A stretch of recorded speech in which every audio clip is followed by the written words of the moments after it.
कहते हैं हमारी ही दुनिया में ना जाने कितनी दुनियाएं और बसती है, मगर इंसान सिर्फ उसे ही मानता है जिसे वो देख सकता है। काली अमावस की रात थी। चारों ओर सिवाय हवाएं और शोर के अलावा कुछ भी नहीं था। राजन को आज घर लौटने में देर हो गई थी। रात के सन्नाटे को वो अपनी साइकिल से चीरता हुआ चला जा रहा था। वो गांव की नदी तक पहुंचा ही था कि तभी उसे नदी के पास एक काला साया दिखाई दिया जो नदी के किनारे पानी को घूरे जा रहा था। इतनी रात को नदी के पास देखकर राजन के ना जाने क्यों रोंगटे खड़े हो गए। उसे ऐसा महसूस हुआ मानो उसके पैर साइकिल के पैडल पर जम गए हो।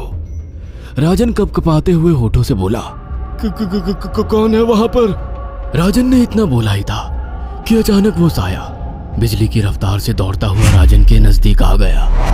राजन की नजर जैसे ही उस साये पर पड़ी, उसके हलक से एक भयानक चीख निकल गई।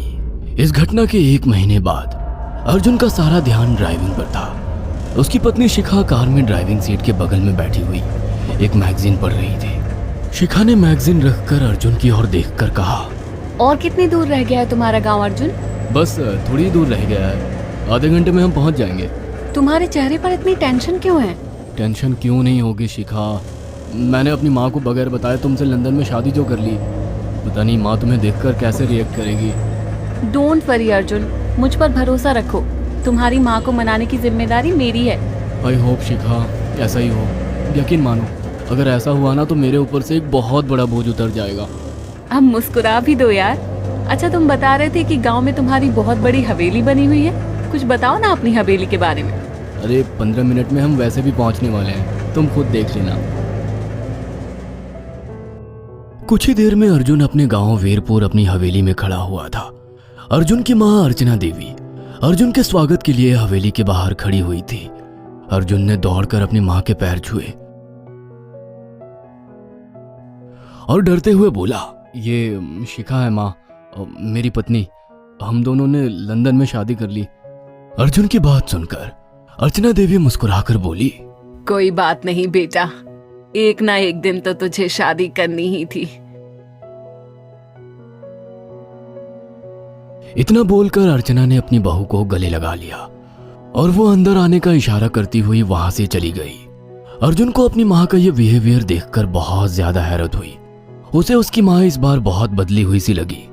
अर्जुन पूरे 10 साल बाद लंदन से आया था। अर्जुन उन्हीं ख्यालों में खोया हुआ था कि उसके कानों में उसकी पत्नी शिखा की आवाज टकराई। अब क्या बाहर ही खड़े रहने का इरादा है क्या? अंदर नहीं चलोगे? कौन से ख्यालों में गुम हो गए?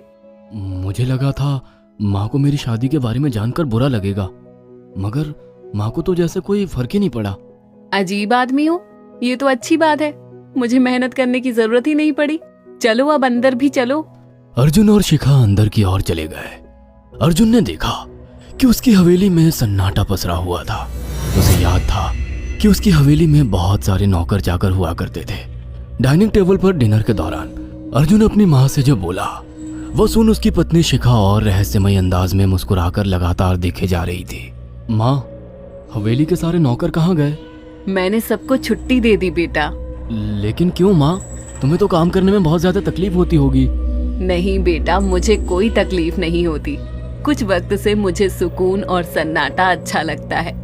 अर्जुन इससे पहले अपनी माँ से कुछ कहता कि उसकी माँ ने उसे बोलने से रोक दिया। अर्जुन चुपचाप खाना खाने लगा। खाने के बाद अर्जुन और शिखा बेडरूम में चले गए। अर्जुन बेड पर सोच में लेटा हुआ था कि अचानक शिखा अर्जुन से लिपट गई और वासना का तूफान अपने चरम पर पहुंच गया था। अचानक शिखा को दरवाजे पर 2 लाल लाल आंखें दिखाई दिए। उसे ऐसा लगा जैसे कि कोई उसे देख रहा हो। शिखा ने तुरंत बेड से उठकर अपने कपड़े पहन लिए। क्या हुआ शिखा? अर्जुन, मुझे ऐसा लगा जैसे कोई हम दोनों को देख रहा हो। पागल हो गई हो क्या? हवेली में सन्नाटा पसरा हुआ है, एक भी नौकर चाकर नहीं है। तुम्हें वहम हुआ होगा। तुमने तो सारा मूड खराब कर दिया शिखा, अब सो जाओ। उस रात अर्जुन तो गहरी नींद में सो गया, मगर शिखा की आंखों से नींद कोसों दूर थी। अगली सुबह शिखा जल्दी उठकर किचन की ओर चली गई, मगर उसने देखा कि उसकी सास अर्चना नाश्ता तैयार कर चुकी थी। माँ, आपने तकलीफ क्यों की? मुझे बुला लेती आप।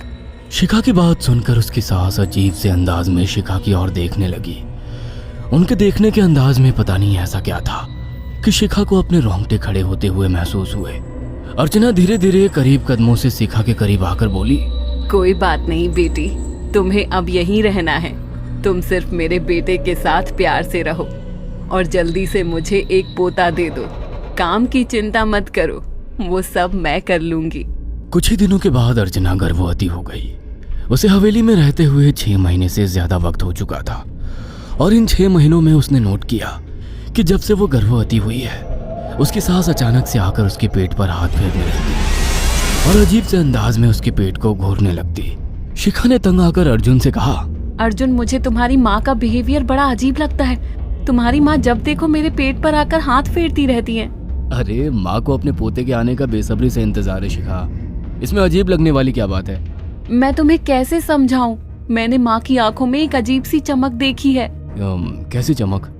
शिखा के मुंह से अचानक से एक अल्फाज निकल गया, जैसे किसी डायन की आंखों में होती है।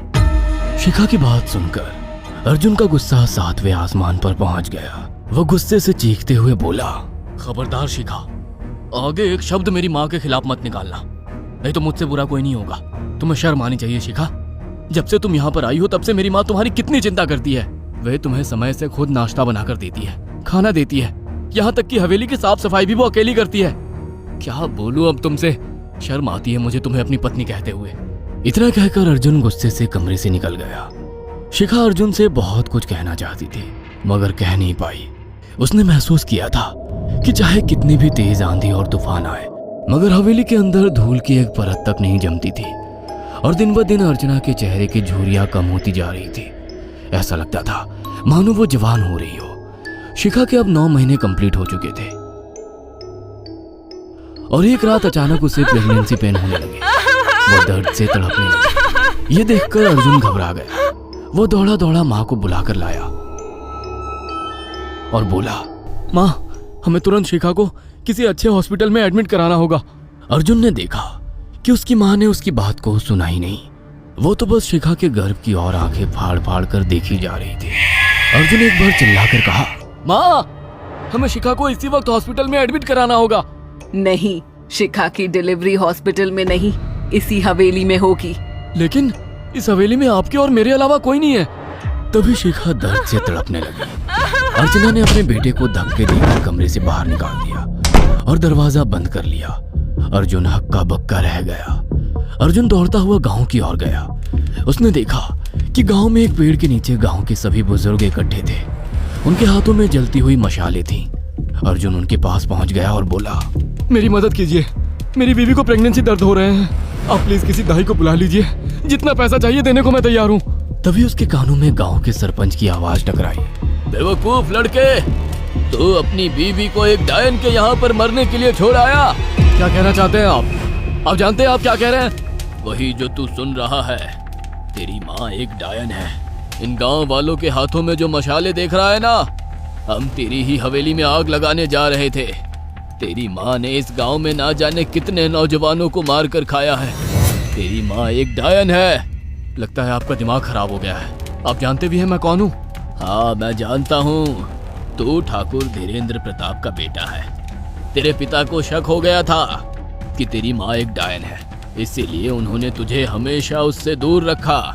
पहले तेरी माँ ने तेरे पिता को मारा और धीरे धीरे करके वह हवेली के सारे नौकरों को मार कर खा गई और फिर गांव वालों को भी मारने लगी।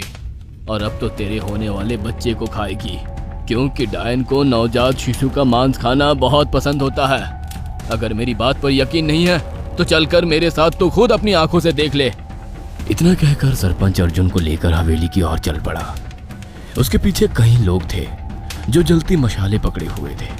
हवेली के अंदर घुसकर उन्होंने उस कमरे के दरवाजे को तोड़ दिया जहाँ पर शिखा थी।